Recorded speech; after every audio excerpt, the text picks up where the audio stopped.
"Dad, I found you a wife," his son said. The widowed rancher couldn't believe it. A man who has buried his wife does not stop loving her.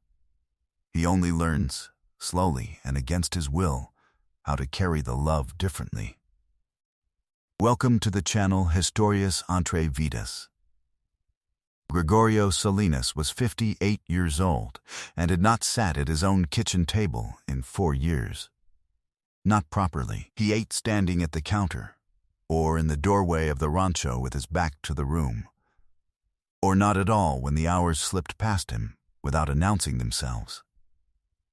The rancho was in the Sierra above Canatlan, in the state of Durango, where the pines came down close to the pastures in winter, and the mornings arrived with a cold that settled in the bones before the sun had any authority over it. It was a good rancho, 90 hectares, a working mill at the edge of the property, cattle that his son Aurelio had kept healthy in the years since Alana died. But it was a rancho that had gone quiet in a way that had nothing to do with sound. Visitors still came. The hands still worked. The cattle still moved at dusk across the lower pasture like a slow river of dark shapes. But something that had organized the center of the place had been missing since Elena. And everyone who knew the rancho knew it, and no one said so out loud. Elena Salinas had died of a sickness that took her over 18 months, slowly and without mercy, in the winter of her 53rd year. She had managed the household, the kitchen records, the seasonal accounts, and the 2 women who came to help with the washing, all with a precision that her husband had taken for landscape. Present the way the Sierra was present, assumed, enormous, noticed only when it changed. When she was gone, Gregorio discovered that the rancho ran on her. Not the cattle, not the mill, not the pasture agreements with the neighboring properties. Her, the cookbook she kept, a battered green notebook filled with her handwriting, recipes and notes and small drawings of the herbs she grew along the south wall, sat on the kitchen shelf where she had always kept it. And he had not opened it once in 4 years. He walked past it every morning and looked at it the way a man looks at something he is not yet ready to touch. His son Aurelio was 29. He had his mother's patience and his father's stubbornness, and the particular competence of a young man who had been handed more responsibility than was fair and had carried it without complaint. He was the one who had kept the rancho from losing itself after Elena died. He was also the one who, on a Tuesday evening in November, sat across from his father at the counter where Gregorio was not eating his supper and said, "Pap, I found you a wife." Gregorio looked at his son for a long time. Then he looked back at the food he was not eating. "No," he said. "You haven't met her. I don't need to meet her. She makes better coffee than you do. Everyone makes better coffee than I do." "Pap, no, Aurelio." But Aurelio had not driven 6 hours round trip to Nombre de Dios and back the previous Saturday for nothing. He had not spoken to Doa Petra at the market, and then to her neighbor Lucinda, and then to the priest of the parish of San Francisco Diaz, and then to old Macario, who knew everyone's business in 4 municipalities, for nothing. He had a name. He had a story, and he had already, without telling his father, written a letter. Her name was Refugio. Refugio Mondrain, widow of a schoolteacher named Arnulfo, who had died 3 years before of his heart, in the town of El Salto, at the edge of the Sierra, leaving her a house with a leaking roof and a pension that did not cover the leak. She was 55 years old. She had 2 grown daughters who lived in Durango City and visited on holidays. She had been a cook for the parish school for 22 years, feeding children from the ranching families of the Sierra, and she was known, in the way that certain women are known, for the particular way a kitchen felt when she was in it. Purposeful, warm, smelling of something that made people remember good things. She did not know a man named Gregorio Salinas existed. She also did not know, yet, that Aurelio's letter had been delivered to Doa Petra, who had delivered it to Lucinda, who had read it aloud to Refugio on a Thursday morning while they shelled beans on Lucinda's corridor. Refugio had listened to the letter without expression.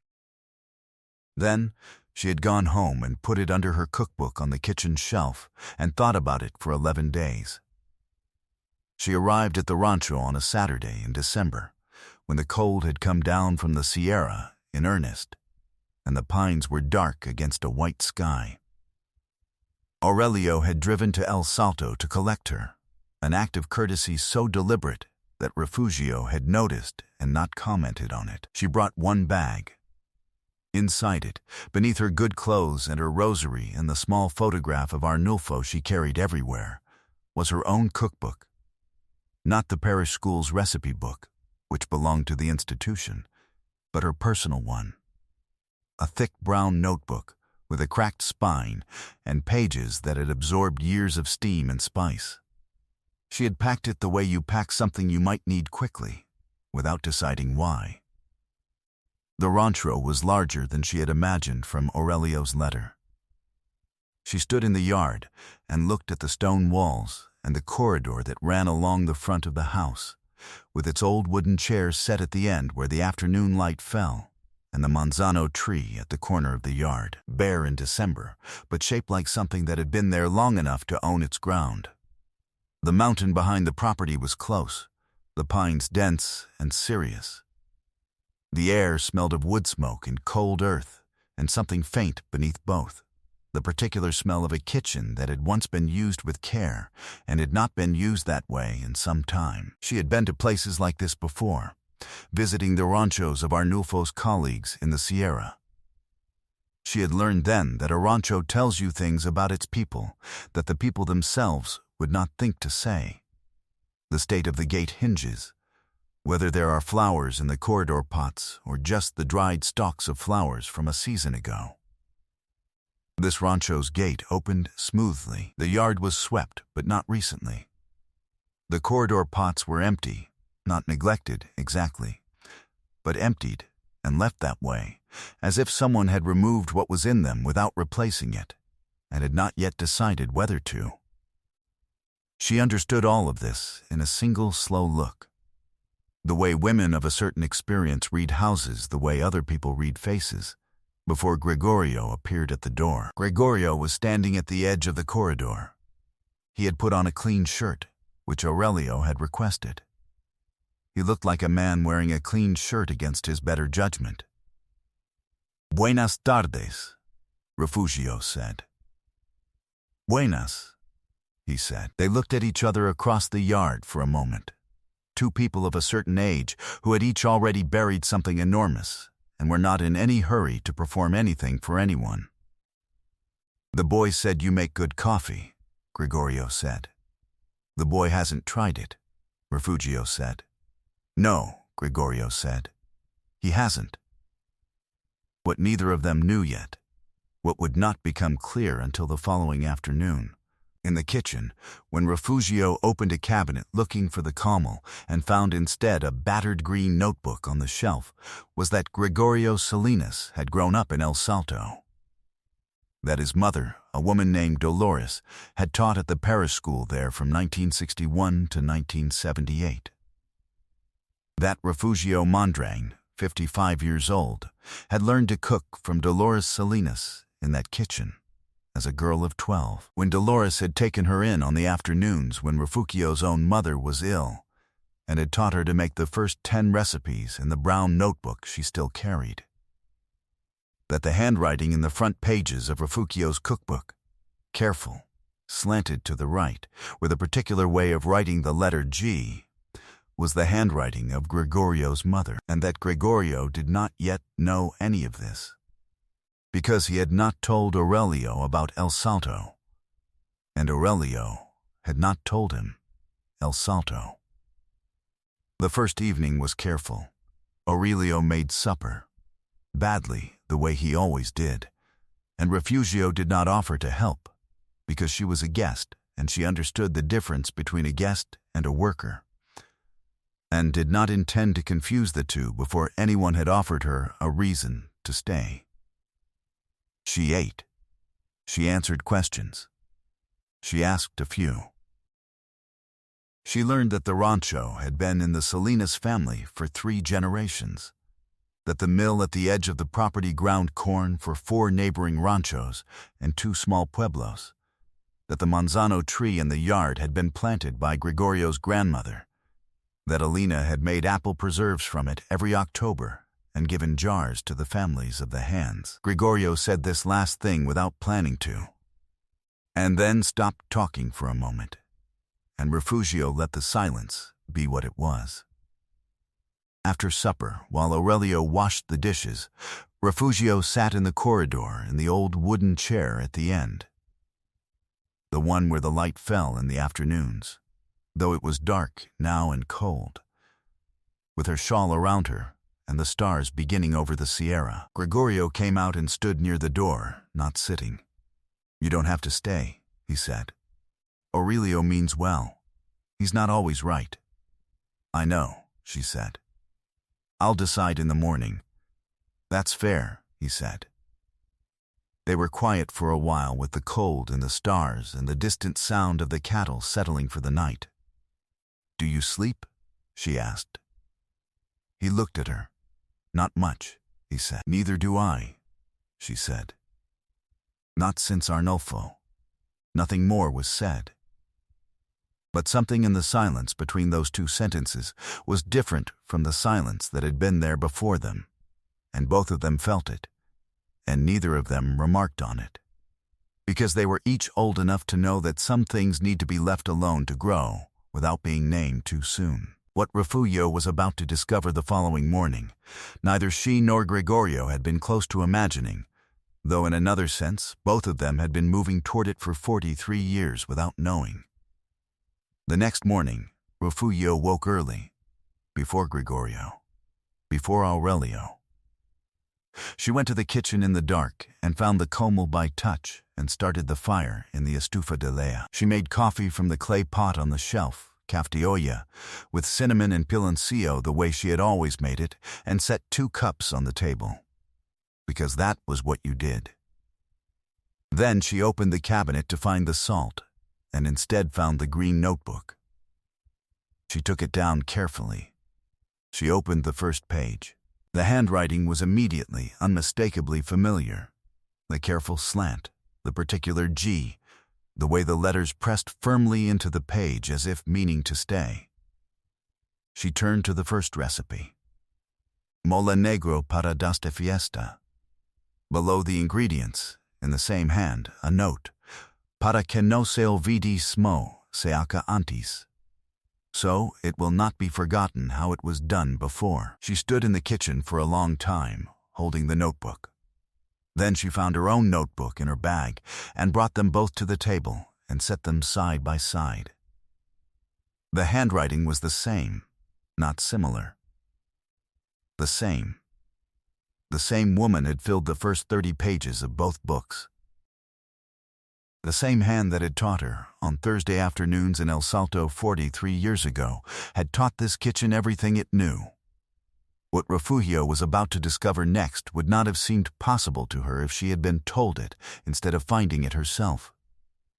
She turned to the inside front cover of the green notebook, where Elena, or someone, had written a name. Not Elena's name, the name of the original owner.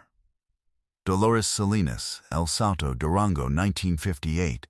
She was still at the table with both notebooks open when Gregorio came into the kitchen at first light. He stopped when he saw the green notebook in her hands. He looked at her face. He looked at the brown notebook beside it. "Where did you get that?" he asked. Meaning her notebook. "El Salto," she said, "from your mother's kitchen."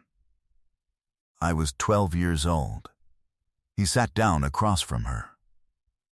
He did not pour himself coffee. He looked at the 2 notebooks side by side on the table, the green and the brown, and then at the woman across from him, and something crossed his face that was not grief and was not joy, but was the particular expression of a person who has just understood that the world has been arranging something without consulting them.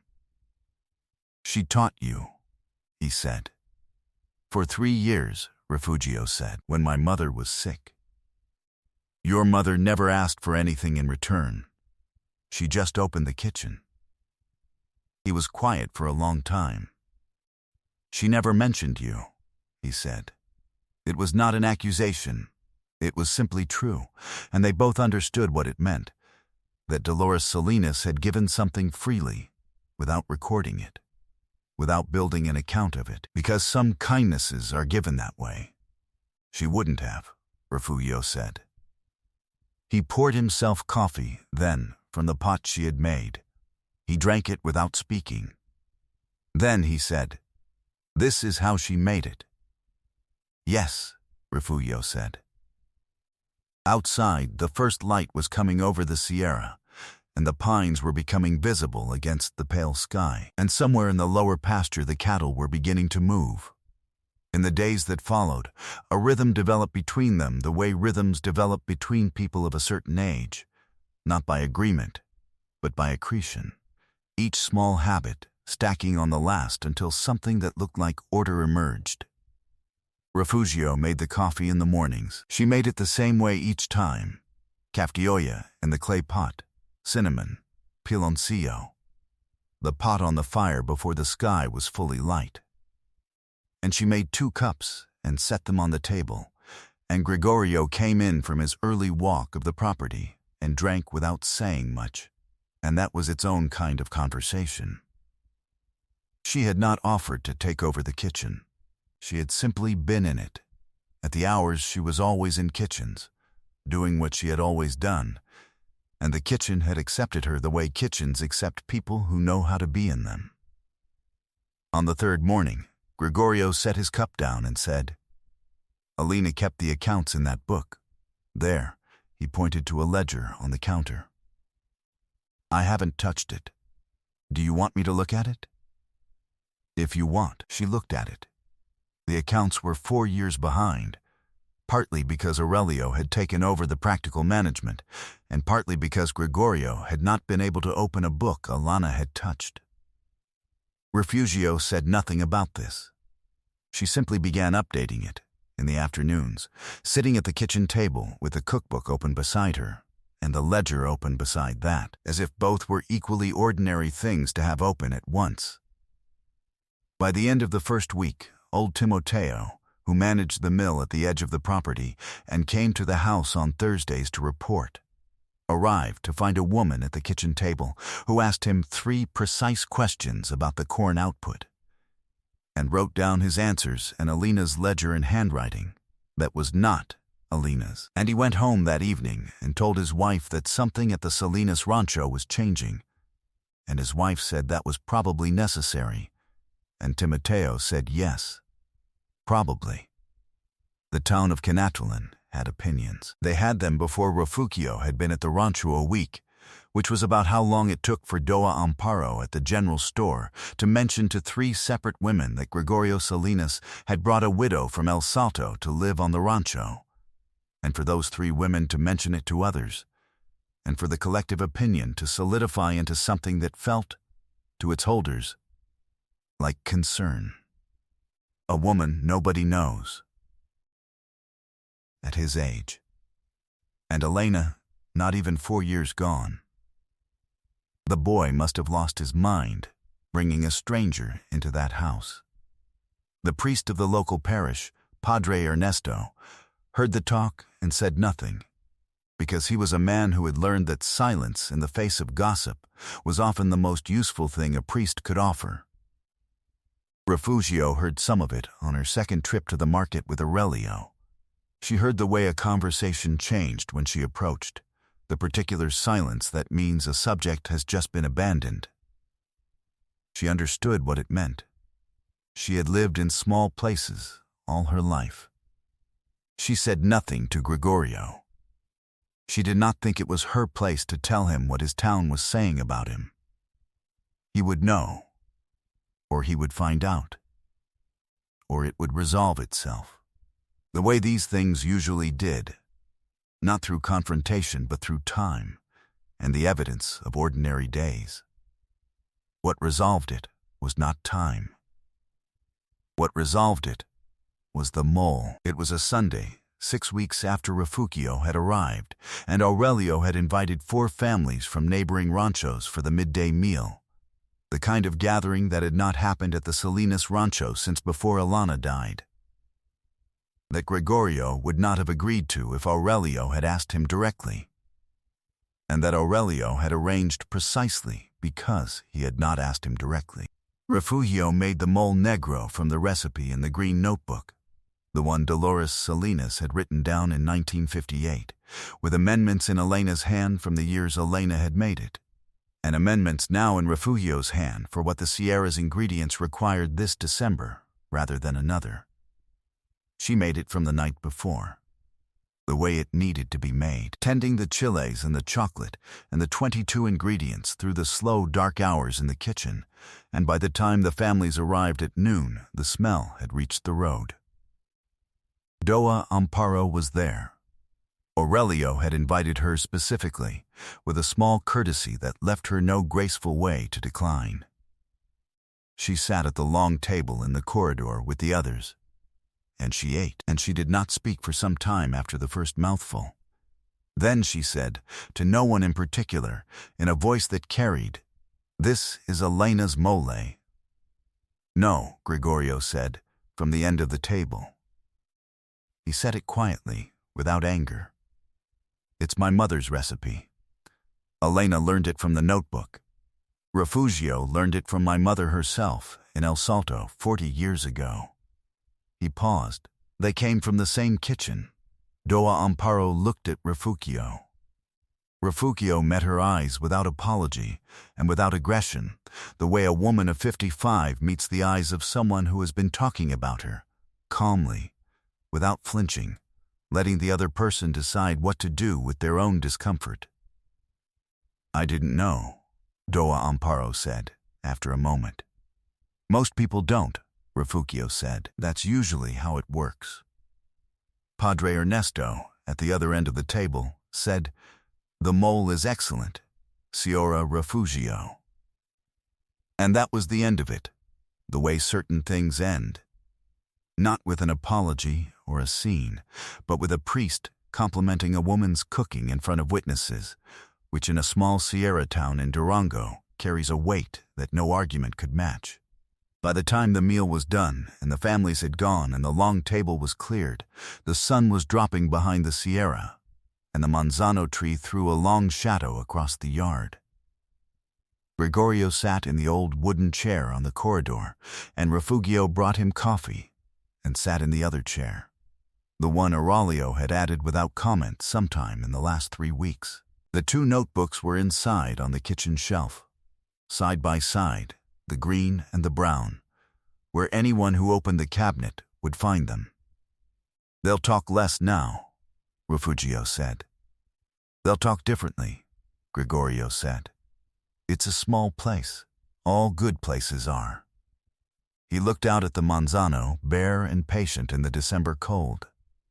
"Elena made preserves every October," he said. "I have 12 jars still. I don't know what to do with them." "Give them away," Refugio said. "That's what she made them for." He was quiet for a while. Then he said, "Next October, we could make more. If you're still here." She looked at him. He was looking at the tree. "I'll think about it," she said. But they both already knew. Meses después, when the spring came back to the Sierra and the manzano put out its first pale blossoms, the rancho of Gregorio Salinas was a different place in the ways that matter, and the same place in the ways that also matter. The hands ate better. The kitchen was warm at hours when it had been cold. On Sunday afternoons, the corridor filled with the families of the neighboring ranchos and the 2 families from the pueblo, and the long table held enough for everyone. And the old wooden chair at the end of the corridor held Refugio, and the chair beside it held Gregorio and Aurelio, who had driven 6 hours round trip on a Saturday in November because he could not stand to watch his father eat, standing at the counter any longer, sat between them, and ate without having to manage anything, for once, because someone else was managing it. The 2 notebooks were open on the kitchen table on those Sunday mornings, the green and the brown, the handwriting of Dolores Salinas threading through both of them like a signature the old woman had left across 2 kitchens and 40 years without knowing what she was signing. Refugio had begun adding her own notes in the margins of both, small observations about what the Sierra's particular ingredients required, what the altitude did to dough, which herbs grew best on which side of the wall. The notebooks were becoming something new, not Elena's, not Dolores's, not Refugio's alone, but all of theirs together. The way a kitchen becomes all the women who have ever stood in it. And so it is that the greatest gifts sometimes arrive not in the form we imagined, but in the form we needed, delivered by the hands of those who love us most, even when we are not ready to receive them. Sometimes a son sees what his father cannot. Sometimes a notebook holds more than recipes. Sometimes the door you have been refusing to open was built by the same hands that built everything else you love. Has a door ever opened for you at the exact moment when all the others had closed? Leave your answer in the comments. I read every one. If this story found something in you, share it with someone who needs it today. Until the next story. And they say in Canatlan that on Sunday afternoons you can smell the mole from the road, and that anyone who follows the smell is always, without exception, given a chair and a cup of cafeteria, the way Dolores Salinas once gave a kitchen to a girl of 12 who needed one.